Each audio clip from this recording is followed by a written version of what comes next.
Technically देखा जाए तो आजकल हर modern web browser pirated movies और टीवी शोज स्ट्रीम कर सकता है। लेकिन कुछ ब्राउजर्स इस प्रोसेस को और भी इजी बना देते हैं।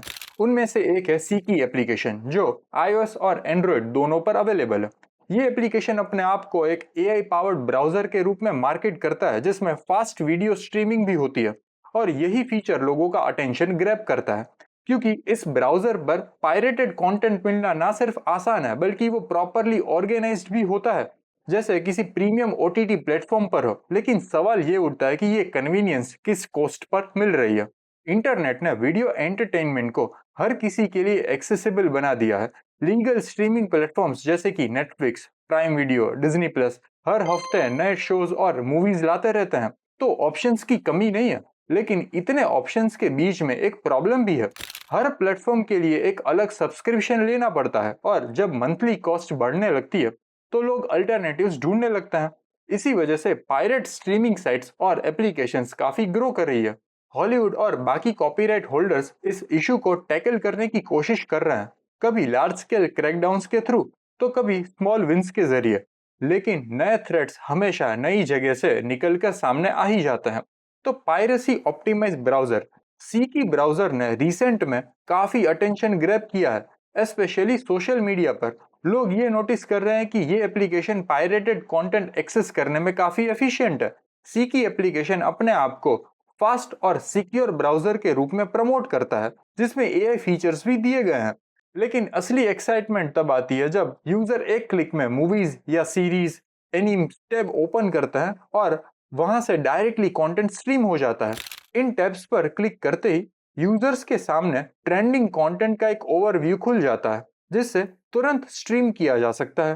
ये कहीं क्लियरली मेंशन नहीं होता कि सीकी खुद ये कंटेंट होस्ट करता है, लेकिन जो videos third party pirated sources से लिंक्ड होते हैं, उन्हें काफी नीटली और यूजर फ्रेंडली तरीके से ये ऑर्गेनाइज किया गया होता है। सरप्राइजिंगली लीगल अल्टरनेटिव्स ढूंढना इस ऐप पर थोड़ा चैलेंजिंग हो जाता है। जैसे जब हमने the last of us search किया तो विकिपीडिया और आईएमडीबी जैसे ऑथेंटिक रिजल्ट्स देखने के लिए मल्टीपल पायरेटेड लिंक्स स्क्रॉल करने पड़े। और इंटरेस्टिंगली एप्लीकेशन में ये भी फीचर है कि आप नेटफ्लिक्स, प्राइम वीडियो और मैक्स जैसे स्ट्रीमिंग प्लेटफॉर्म्स के टाइटल्स भी देख सकते हैं। लेकिन इशू ये है कि इन ऑफिशियल सर्विसेज के लिंक्स रिजल्ट लिस्ट में ऊपर नहीं आते। ये एप्लीकेशन चाइनीज कंपनी शिजी इंफॉर्मेशन टेक्नोलॉजी के थ्रू पब्लिश की गई है। कंपनी का एक ऑफिशियल वेब प्रेजेंस भी है, जिसमें प्राइवेसी पॉलिसी और यूजर अग्रीमेंट इंक्लूडेड है। हमने उनसे कांटेक्ट करने की कोशिश की उनकी यूनिक ऑफरिंग के बारे में ज्यादा जानने के लिए, लेकिन अब तक कोई रिस्पॉन्स नहीं मिला। लेकिन सवाल यह है कि at what cost. Copyright issues तो एक तरफ है, लेकिन जब आप किसी नए अननोन डेवलपर की एप्लीकेशन यूज करते हैं तो कुछ सीरियस रिस्क्स भी हो सकते हैं। सीकी की प्राइवेसी पॉलिसी के हिसाब से यूजर्स को काफी पर्सनल डेटा शेयर करना पड़ता है, और लिस्ट काफी लंबी है, जैसे कि advertising IDs, cookies, IP addresses, social media IDs और profile pictures, IMEI, OAID, GID, IMSI, MAC address, serial numbers, Android version, ROM version, system details, network operator, SIM region, screen size और resolution, device model, CPU information, battery usage, camera model और even wake and unlock frequency. और हाँ, ये तो सिर्फ एक छोटा सा सिलेक्शन है, और भी डेटा कलेक्ट किया जाता है। अब ये कहना गलत नहीं होगा कि इन एप्लीकेशन अपनी प्राइवेसी पॉलिसी में ऐसे डेटा कलेक्शन प्रैक्टिसेस मेंशन करते हैं, लेकिन इसका ये मतलब नहीं है कि बिना सोचे समझे आप ये एक्सेप्ट कर ले।